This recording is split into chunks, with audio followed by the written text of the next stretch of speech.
Have you ever wondered what makes someone a psychopath? It's a question that has piqued the curiosity of many, from casual observers to seasoned psychologists.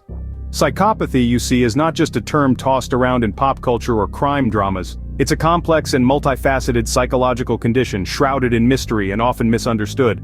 Contrary to popular belief, psychopaths aren't always the sinister characters we see in movies.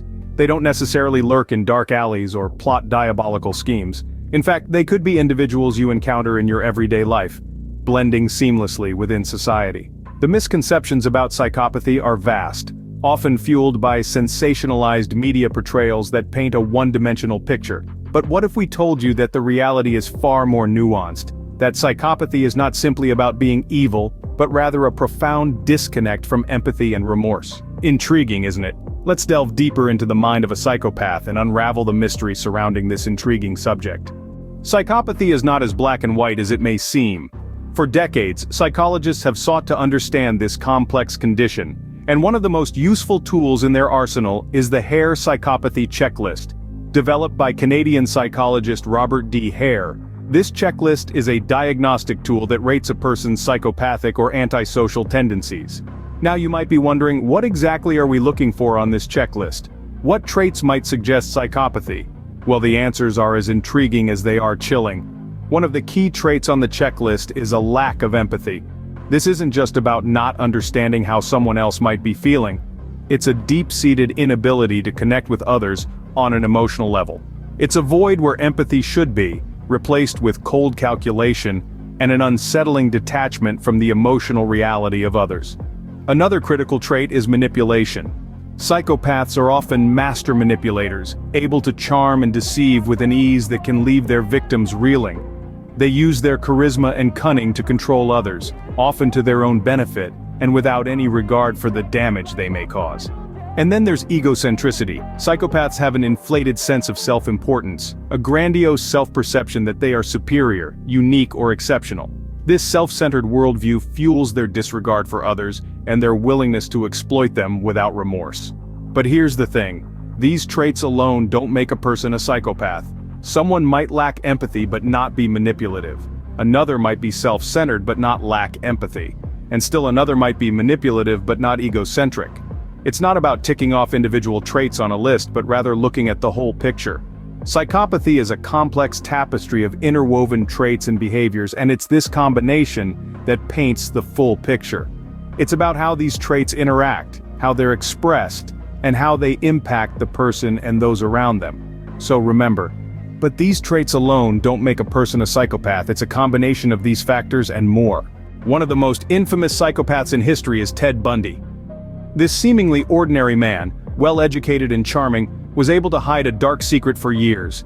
Bundy's charisma, a typical trait of psychopaths, was so captivating that it masked his true nature from those around him. This allowed him to commit heinous crimes without arousing suspicion. His intelligence, another common attribute of psychopaths, played a significant role in his ability to elude law enforcement. Bundy was not only able to plan his crimes meticulously, but he also managed to escape from custody twice. Despite the horror and devastation left in his wake, Bundy's case has been instrumental in shaping our understanding of psychopathy. His seemingly normal exterior, coupled with his manipulative and remorseless behavior, challenged preconceived notions about what a psychopath looks like. Bundy's case, while extreme, offers insight into the mind of a psychopath. His story serves as a chilling reminder that psychopaths can be hiding in plain sight. So, what goes on inside the brain of a psychopath?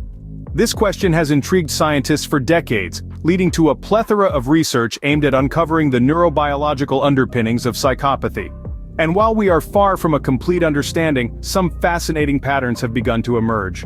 One of the most striking findings is that the brains of psychopaths show significant structural differences compared to typical brains. Specifically, studies have found that psychopaths often have less gray matter in the anterior rostral prefrontal cortex and temporal poles, areas of the brain associated with empathy, guilt, and moral reasoning. This could potentially explain why psychopaths seem to have a diminished capacity for these emotions, appearing cold and unfeeling to those around them.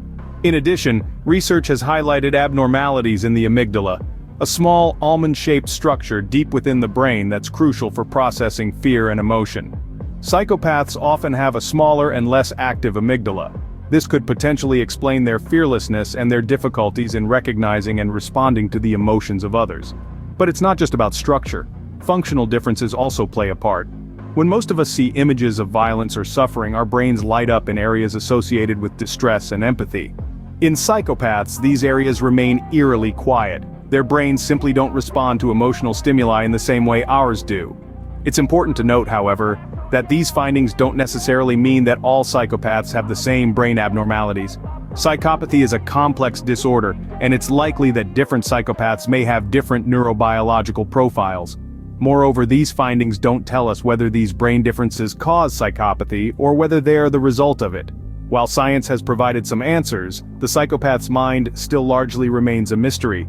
This much is clear: the brain of a psychopath is a fascinating and complex puzzle, one that we are only just beginning to piece together. So, what have we learned about psychopathy? We've delved into the Hare checklist, a diagnostic tool designed to measure psychopathy. It includes a series of 20 traits and behaviors, like lack of empathy and manipulative tendencies, that characterize this condition. We explored the chilling case of Ted Bundy, a notorious psychopath who manipulated and deceived everyone around him while committing heinous crimes. His story underscores the dangerous reality of psychopathy and its potential consequences. Then we ventured into the realms of neuroscience, trying to comprehend the brain of a psychopath. We learned that certain brain structures associated with empathy and impulse control are different in psychopaths, offering some biological explanations for their behavior. We've taken a deep dive into the dark world of psychopathy, shedding light on its many facets. And while the enigma of what makes someone a psychopath remains, our understanding is ever evolving, ever deepening. While we may not fully understand what makes someone a psychopath, we are certainly closer to unraveling this complex psychological enigma.